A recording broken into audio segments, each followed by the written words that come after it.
and gentlemen, we are at Farpoint 2012, and we're thrilled to be talking to the lovely Kate Vernon, probably best known for her sci-fi fans for her work on Battlestar Galactica.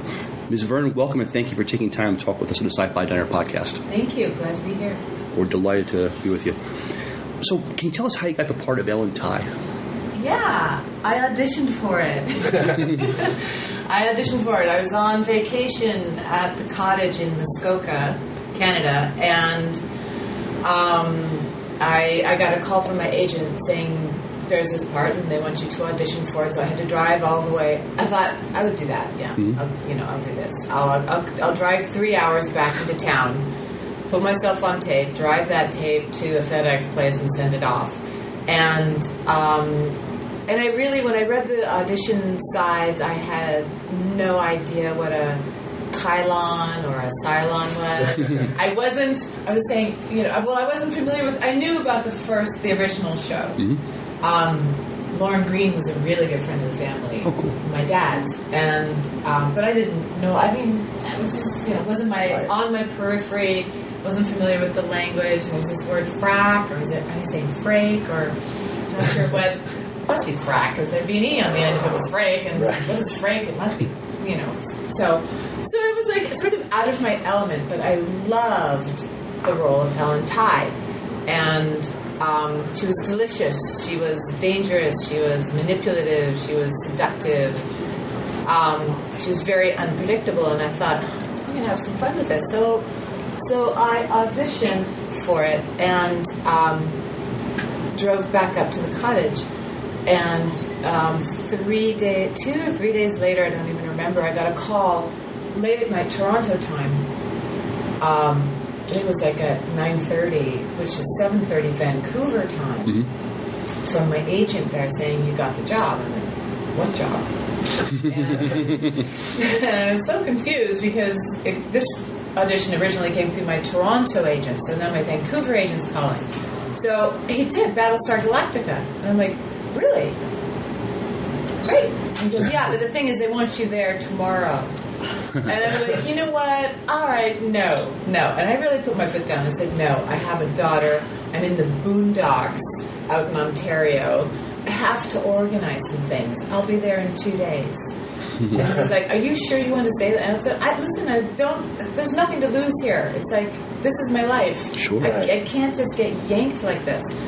And I really meant it. And they waited 2 days. So, and it was fantastic. So I really had no idea what a blessing this job was going to be. And the blessings just kept coming, and they keep coming. We read that sometimes that Ellen Tigh is sometimes compared with one of Shakespeare's most memorable women, Lady Macbeth. Ellen's married to a man who's line of command. It is kind of high. But I love the way she uses a combination of insult, flattery, and sexual temptation to get her husband into the game. Very manipulative in some ways.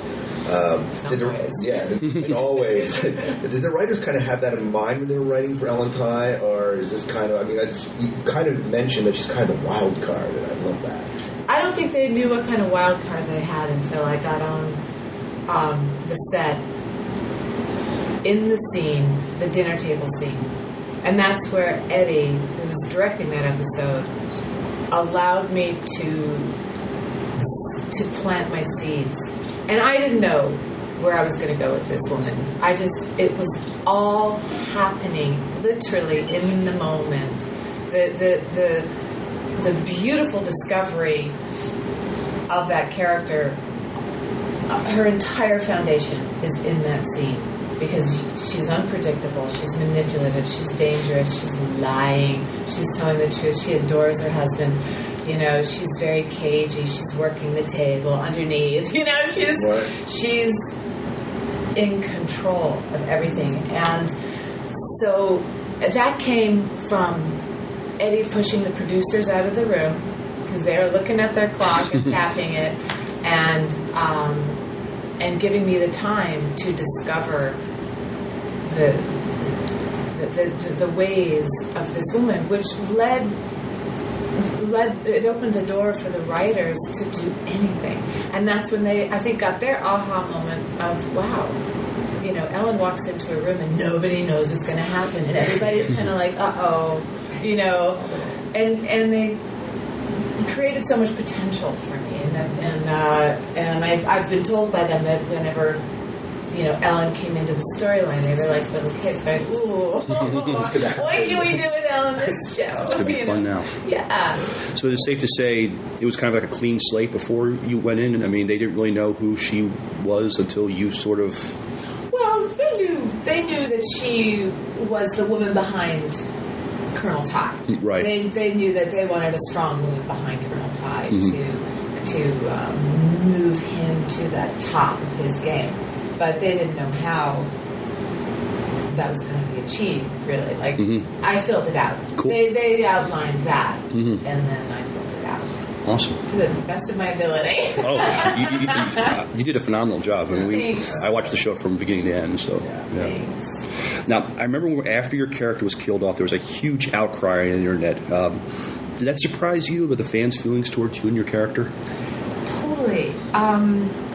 Ellen walked this really fine line of, people really, really loved hating Ellen. They loved hating Ellen. And my dad was a villain. My dad played the villain in almost everything he worked on. And I guess that little apple didn't fall that far from the tree.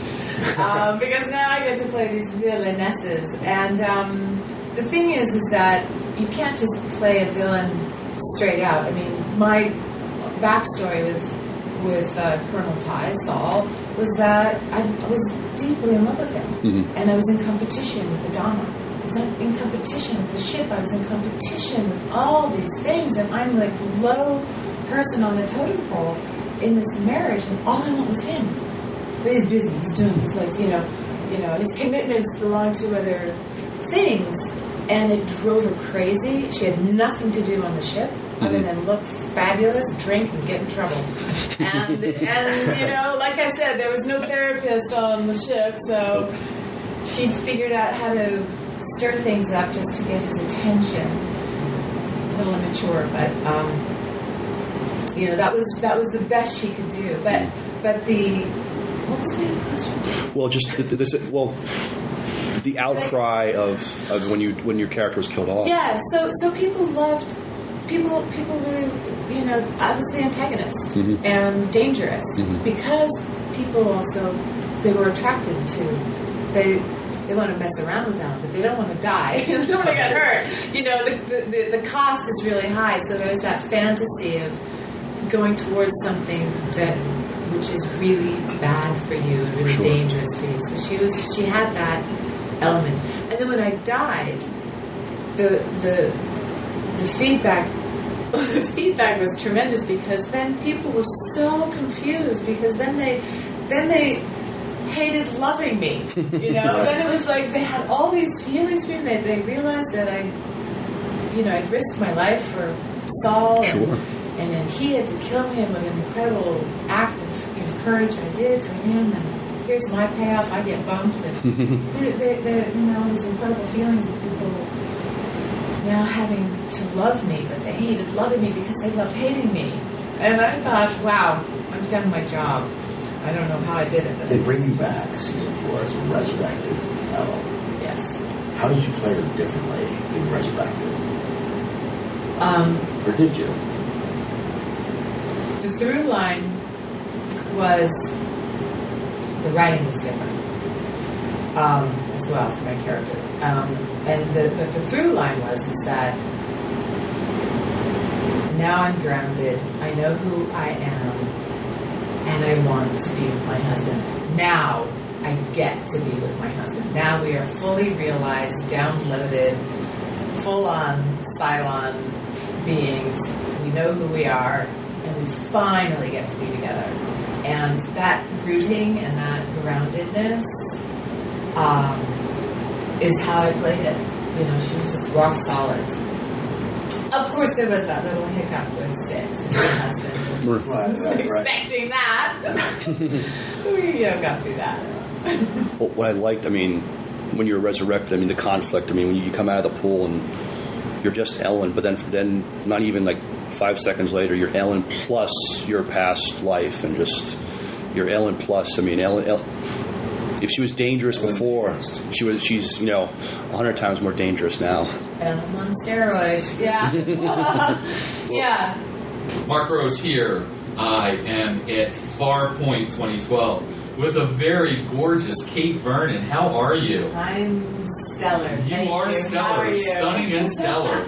I have a lot of questions to get in 10 minutes, but I want to start with you and your life. John Vernon. Oh my God, your father, actor extraordinaire. And as I heard from a recent interview, he was a baddie. He played a heavy. He was the voice, everything. How was that growing up? You were a young person and seeing celebrities, and is that one of the incentives that got you into becoming an actress? Tell me a little bit about that. Well, I think, I grew up in the household. My dad was an actor, and he wasn't a doctor. He wasn't a carpenter. Well, I should say, shedding. He did work with his hands. He loved woodworking. But it was normal. It was normal for him to walk around talking to himself, memorizing his lines. It was normal for him to leave for a couple months at a time. It was normal for, certain people. And how normal for you as a daughter of an actor like that? Did you, I guess it was normal, but did you kind of discover that, hey, my dad is doing this, he's on screen, he's traveling, he's, other than most people, peers your age, didn't have celebrity dads, I'm sure, running around like that all the time and being in films. My dad was a very grounded man. He didn't wear the celebrity hat ever. Awesome. And so I grew up in a very realistic house, and when it was cold, he'd say, put a sweater on. Nice. Good dad. Dad! We had to sneak away to the department stores with my mother to do a big shopping, and then go downstairs and hide all the bags. Yeah. Did people recognize him when you were out with him? Sure. Yeah, and I got all that growing up. I thought that my dad was something else. Sure. And it was my dad. Good. Yeah, to you it was dad. Sure. Dad. Now, the dad and meeting names that I'm sure you could drop back in those days get you involved in really to wanting to become an actress like that? That stuff didn't get me interested. What did that for What you? got me interested is the psychology of breaking down a character and then putting myself, Ellen Tigh, for example. Of course, really Battlestar Galactica, that's what we know her from best. She's a really different woman than I am. Yes. She's a full-on, externalized, out there. She walks into a room and demands attention. Yes, she of course. wants you. That's not who I am. I'm much more under the radar, and I like to come up when I'm comfortable. So how was that diversity as an actress playing Ellen when you were just kind of an opposite character per se?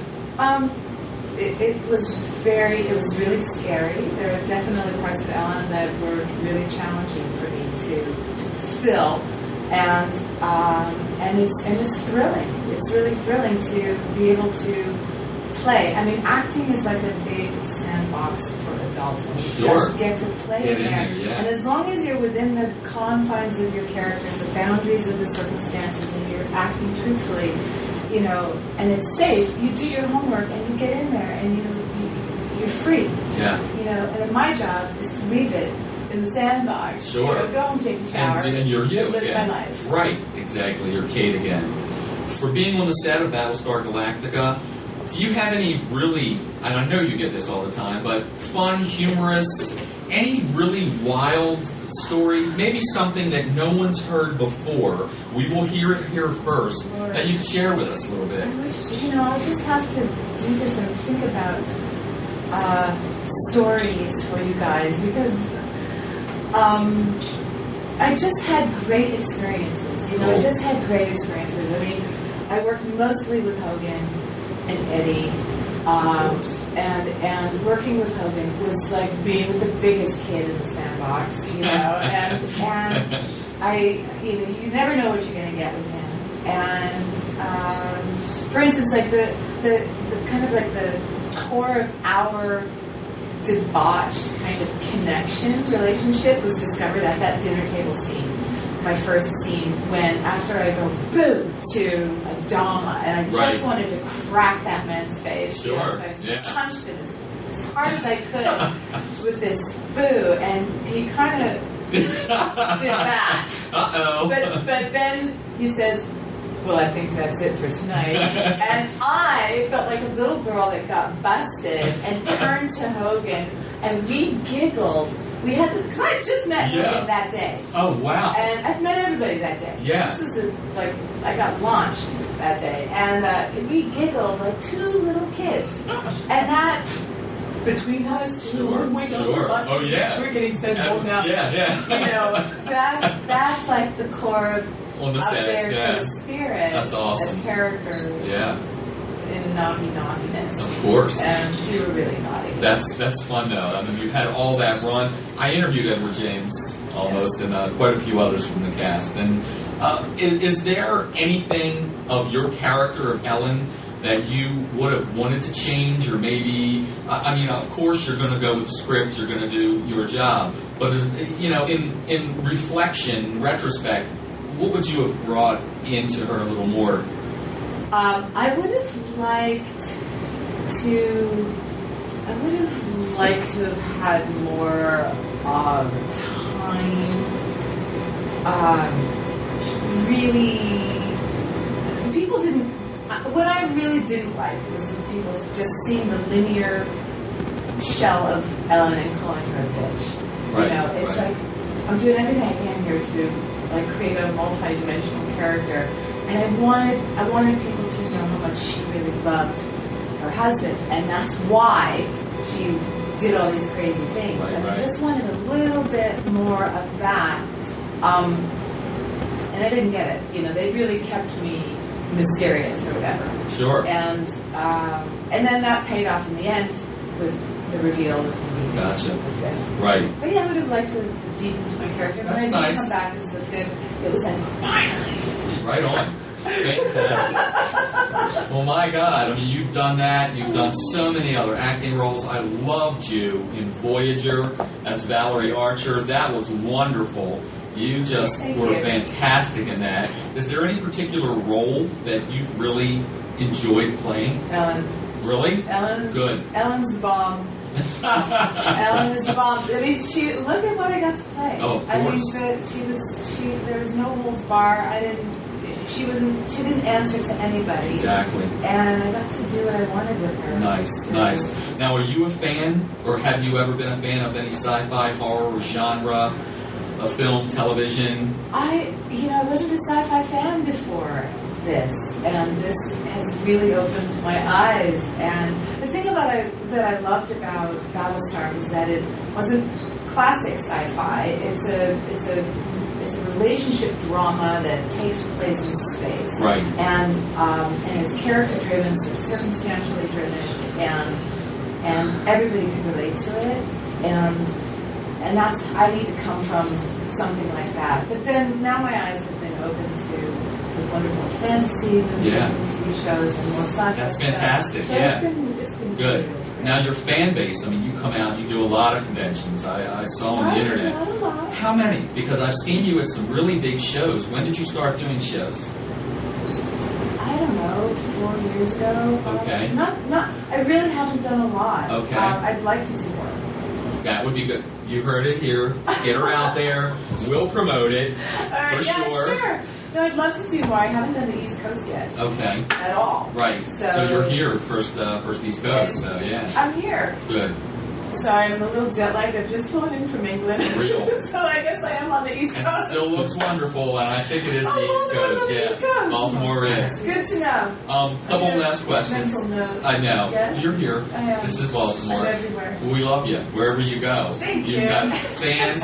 How is it signing autographs and meeting that fan base one-on-one, talking to you? No, Tell me a you little guys, bit about that. We only have, 1 minute left? Yeah. Okay. 30 Because seconds, 12 seconds. this is the only genre where you get to travel the world and meet people who come to you to tell you how much they love you. Right on. And I am so grateful for that. Cool. I mean, look, we're in a roller coaster business where you work, you don't work, you don't work, you don't work, whatever it is. Sure. And you don't know your effect on the world until you're really out there. And this is the one genre where people You really really can. do tell you the impact you've given or had on them. Huge on their follow. life. I'm glad And I'm you're very part of it. grateful Yeah. for it. Good.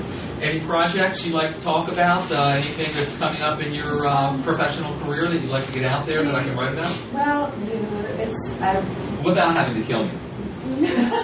right. No, it's or your agent having to kill me. It's pilot season right now. I just tested for 2 pilots and did not get them, but it's still pilot season. Got the firm coming up on airing on that in a couple of days. Fantastic. So, good. Downtime, off time. What do you like to do? What do you enjoy? Hobbies? My daughter. Right on. And on the back of my my companion's motorcycle. Wow, fantastic. The Indian, the chief. I'm there. Right on. Do you ride yourself? No, I'm the baby. Rather be in the back, right? I don't ride, but it's like the biker babe in the back. Yeah. Awesome. Can't get enough of that. Going down on a motorcycle, Ellen waving as she goes down. Oh my God. Kate Vernon, you're wonderful. Thank you so Very sweet. much. Thanks.